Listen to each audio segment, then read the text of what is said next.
श्रद्धा को बढ़ावा नहीं देते। कोहरे की वजह से प्रमोद को आज फैक्ट्री से निकलने में देर हो गई थी। वैसे तो वो लेट नाइट की ट्रेन से ही घर जाता था, लेकिन आज ऐसा लग रहा था जैसे आखिरी ट्रेन भी निकल जाएगी। अरे प्रमोद जल्दी कर, ये ट्रेन छूट गई तो घर कैसे पहुंचेगा। ये कोहरा भी आज ही घना होना था।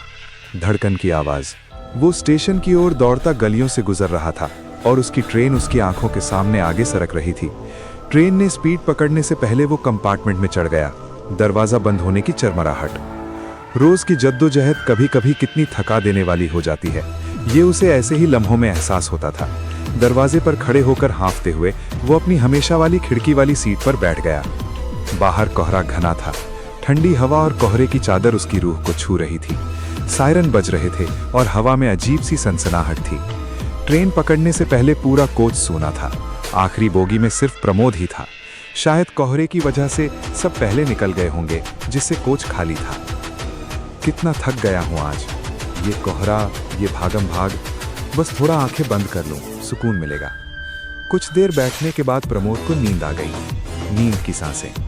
ठीक 2 मिनट बाद उसकी आंख खुली तो उसने देखा कि ट्रेन लोगों से ठसाठस भरी थी।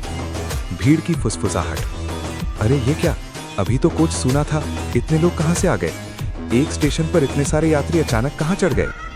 इतनी थकान और ऐसे मौसम में ये सवाल उसे मामूली लग रहा था।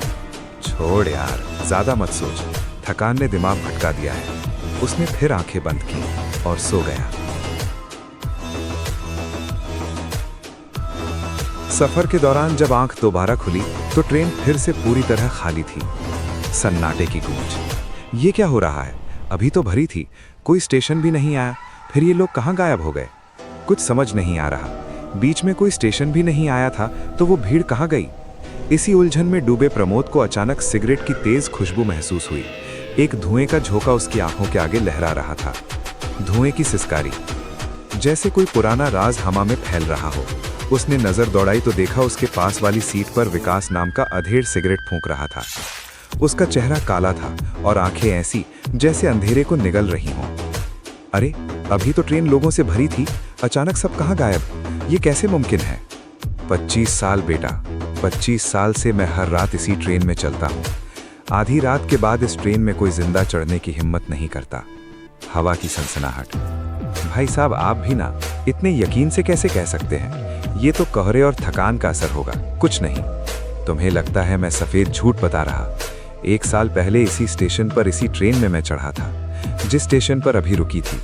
उस रात कुछ ऐसा हुआ जो मेरे दिमाग में आज भी घूमता है। विकास की आवाज में ठंडक थी, जैसे कोई गुप्त बात खोल रहा हो। उसने सिगरेट एक तरफ रखी और प्रमोद की ओर झुककर कहा, उस रात कोहरा वैसा ही था जैसा आज। ट्रेन खाली थी सिवाय मेरे। मैं खिड़की के पास था। अचानक लगा कोई घूर रहा है। पलटा तो सामने सीट पर सासी नाम की औरत बैठी थी। उसका चेहरा सफेद था, आंखें सूनी जैसे बिना रूह के। वो चुपचाप मुझे ताक रही थी। फुसफुसाहट की आवाज। मैंने बोलना चाहा लेकिन गला बैठ गया। अचानक उसने उंगली उठाई और फुसफुसाई, तू यहां मत रुक वरना तेरी रूह भी यहीं रह जाएगी। अगले पल वो हवा में घुल गई। चीख की गूंज।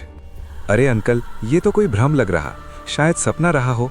नींद में वैसा लगता है। सपना। बेटा उस रात से कई रातें बिना सोए गुजारी। उसकी फुसफुसाहट कानों में गूंजती है। और सुन, ट्रेन रुकी नहीं थी फिर भी वो गायब हो गई। लोग कहते हैं आधी रात के बाद इस ट्रेन में सासी जैसी आत्माएं भटकती हैं जो इंसान नहीं। प्रमोद ने विकास की बात हल्के में ली। उसका दिमाग थकान और कोहरे की उलझन पर अटका था। ये सब बकवास। खुद से बुदबुदाया, अधेड़ लोग ऐसी अफवाहें फैलाते रहते हैं, फिर भी कहीं ना कहीं बातों ने बेचैनी पैदा कर दी। चल प्रमोद, ज्यादा मत सोच। ये कोच का धोखा और कोहरे का नशा है। घर पहुंच सो जा। विकास की बातें सुनकर प्रमोद का ध्यान भटका। थकान ने फिर नींद बुला ली। वो सर टेक कर सो गया। लेकिन ठीक 5 मिनट बाद आंख खुली। कोच का सन्नाटा और गहरा लग रहा था। हवा की चीख। इधर उधर देखा तो दिल धक से रह गया। विकास वहां नहीं। ये क्या, अभी तो यहीं था। सिगरेट का धुआं, आवाज कहां। कुछ गड़बड़ है। तभी नजर सामने सीट पर पड़ी। वहां गुड्डू बैठा था, किताब पढ़ रहा था। रात के 1 बजे सुनसान ट्रेन में किताब। चेहरा किताब के पीछे छिपा ध्यान से पढ़ रहा, जैसे सारी दुनिया उसी में हो। पन्नों की सरसराहट। प्रमोद की धड़कन तेज हो गई। धड़कन तेज। भाई आप कौन, इतनी रात को किताब? गुड्डू ने जवाब नहीं दिया। प्रमोद ने खिड़की बाहर झांका, लेकिन कोहरे और सायरन ने बेचैन किया। फिर देखा तो गुड्डू किताब नीचे कर रहा। जैसे ही नीचे हुई प्रमोद ने चेहरा देखा। टूटा चेहरा, आंखें फूटी हुई, जैसे किसी हादसे में कुचल दिया हो। आंखें खाली, बिना जान की। खून टपकने की आवाज। ये क्या? प्रमोद की चीख कोच में गूंजी। आंखें बंद हो गईं, वो सिकुड़ गया। अचानक ठंडा हाथ कंधे पर, हड्डी चटकने की आवाज। डरते हुए आंख खोली तो वही गुड्डू, चेहरा साफ, कोई घाव नहीं, हल्का सा हंस रहा। अरे भाई क्या हुआ, इतना घबरा क्यों? ठीक हो? चाय पिएंगे?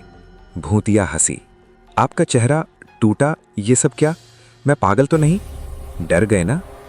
इस ट्रेन में रात को अजीब हरकतें होती, दिखता है गायब होता है। तुमने देखा तो भूल जाओ, यहां मत ठहरो, वरना सासी तेरी रूह ले लेगी। बात अधूरी रही, लेकिन आवाज में कुछ ऐसा था कि प्रमोद का खून ठंडा पड़ गया। कांपते हाथों से चाय ली, दरवाजे पर जाकर चेहरा धोया। 2 घूंट चाय पीकर रुमाल से पोंछा और सीट लौटा। लेकिन बैठते ही दिल धड़का। गुड्डू गायब। ये क्या, अभी तो था, कहाँ गया? तभी दरवाजे से आवाज, फुसफुसाहट। मैं यहां हूं। दरवाजे पर खड़ा था। अचानक ट्रेन की स्पीड बढ़ी। वो चलती ट्रेन से कूदा। टकराने और चीखने की आवाज आई। जोरदार चीख और टक्कर। प्रमोद का दिल जोरों से धड़क रहा। भागने का वक्त। दरवाजे की ओर भागा। किस्मत से स्टेशन आया। ट्रेन से कूदा, कोहरे में खड़ा रहा। ट्रेन आंखों से गुजर रही थी। अब असली रूप दिखा। ट्रेन दुर्घटनाग्रस्त लग रही, जली हुई। लोग थे लेकिन जिंदा नहीं। खिड़की से मुस्कान, वही गुड्डू और विकास, सासी पीछे हंस रही, अब भी देख रहे। प्रमोद की सांसें रुक गईं। ट्रेन ओझल होने तक वहीं खड़ा रहा। भयानक चीख और संगीत।